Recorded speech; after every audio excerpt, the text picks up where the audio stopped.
دارالفتاح کا مجھے ایک اور واقعہ یاد آیا کہ ہم دارالفتاح میں تھے، طلبہ بھی تھے، میں بھی بیٹھا ہوا تھا، تو ایک شخص آیا اور کہا کہ مفتی صاحب مجھے کوئی وظیفہ بتائیں، میری اولاد نافرمان ہو گئی ہے، میرا کہنا نہیں مانتی، میں جو کہتا ہوں اس کے الٹ کرتی ہے۔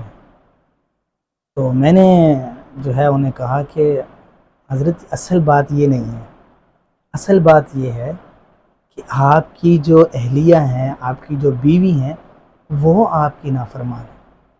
وہ چونک گئے، چونک کے بولے آپ کو کیسے پتہ چلا؟ تو میں نے عرض کیا کہ میں نے کہا ابھی مجھے 4 سال ہو گئے ہیں دارالفتاح میں کام کرتے، اب تو الحمدللہ 8 سال ہو گئے، تو 4 سال ہو گئے مجھے دارالفتاح میں کام کرتے ہوئے، تو یہ لوگوں سے گفتگو اور اس سے پتہ چلتا ہے کہ آپ کی گھر والی آپ کی نافرمان ہے۔ تو وہ سر جھکائے اور پھر کہا کہ واقعی آپ نے صحیح پہچانا ہے، میری گھر والی ہی نافرمان ہے۔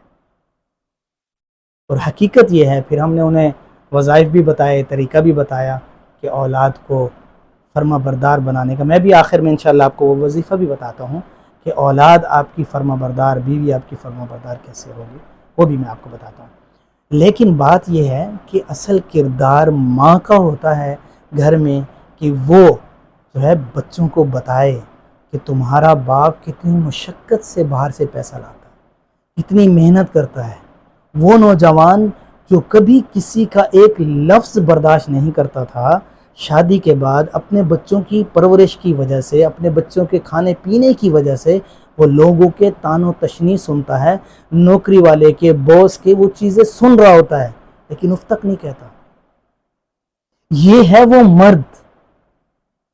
کبھی اسے اگر لاکھ روپے بھی مل رہے ہوتے اور اس پہ کوئی ایک جملہ کسا جاتا تو وہ شخص جو ہے پلٹ کے جواب ایسا دیتا اور نوکری کو ٹھوکر مار کے چلا جاتا۔ لیکن جب اس کی اولاد ہوئی، اس پہ گھر کی ذمہ داریاں آئیں، اب جملے کیا، اسے ڈائریکٹ سامنے سنائی جاتی ہیں باتیں، لیکن وہ شخص پھر بھی خاموشی سے سنتا ہے، اس لیے کہ میری پیچھے اولاد ہے، میرے بال بچے ہیں، میرا گھر بار ہے۔ اگر میری نوکری چلی گئی، میری جاب چلی گئی تو کیا ہوگا؟ یہ وہ شخص ہے کہ جس نے کبھی کوئی ایسا ہلکی چیز لی نہیں، نہ پہننے کے لیے، نہ کھانے کے لیے کوئی ہلکی چیز پہ ہاتھ رکھا کبھی، لیکن آج وہ اپنے بچوں کے لیے چیزیں تو خریدتا ہے۔ حقیقت کہہ رہا ہوں، یہ جھوٹ نہیں ہے۔ باپ کی محبت خاموش ہوتی ہے، لیکن اگر کوئی اسے دل کی آواز سے سنے تو باپ کی محبت بہت بڑی ہوتی ہے۔ خیر کی آسائش، ان کے آرام کے لیے وہ کوشاں ہوتا ہے، اپنے آرام کو چھوڑ کے۔ اب آپ دیکھیں کہ اگر اے سی چلتا ہے کراچی میں، بیشتر گھروں میں اے سی چلتا ہے، لیکن باپ کو صبح صبح جاب پہ جانا ہے، چلا جاتا، پیچھے اے سی کس کے لیے چل رہا ہے؟ بچوں۔ وہ کما رہا ہے، دھوپ میں کما رہا ہے، گرمی میں جا رہا ہے، جتنی بھی گرمی پڑ رہی ہے، بارش ہو رہی ہے، جو کچھ بھی ہو رہا ہے وہ بچوں کے لیے کما رہا ہے، اور پھر بڑی بات یہ کہ وہ اپنے بچوں کو۔ تو خیر یہ ذمہ داری بیوی کی ہوتی ہے کہ وہ احساس دلائے، یہ ساری باتیں اپنی اولاد کو سنائے، اپنی اولاد کو احساس دلائے کہ تمہارا والد بڑی محنت اور مشقت سے پیسے لاتا ہے، لہٰذا تم اس سے محبت رکھو۔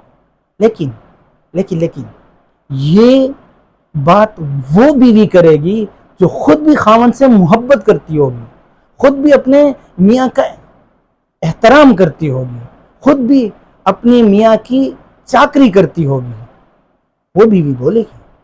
اور جو بیوی خود ہی خاوند کی عزت نہیں کرتی، خود ہی اس کی فرما بردار نہیں ہے، تو وہ اولاد کو کیا فرما بردار بنائے گی؟ ٹھیک ہے؟ تو بہرحال میں آخر میں ایک وظیفہ بتاتا ہوں۔ میرے شیخ و مربی حضرت شیخ نے فرمایا کہ دیکھیں، اگر آپ کو اپنی اولاد کو نافرمان سے بچانا ہے، نافرمانی سے بچانا ہے، آپ کو اپنی بیوی کو نافرمانی سے بچانا ہے، تو فرض نماز کے اندر 2 دعاؤں کی گنجائش ہے۔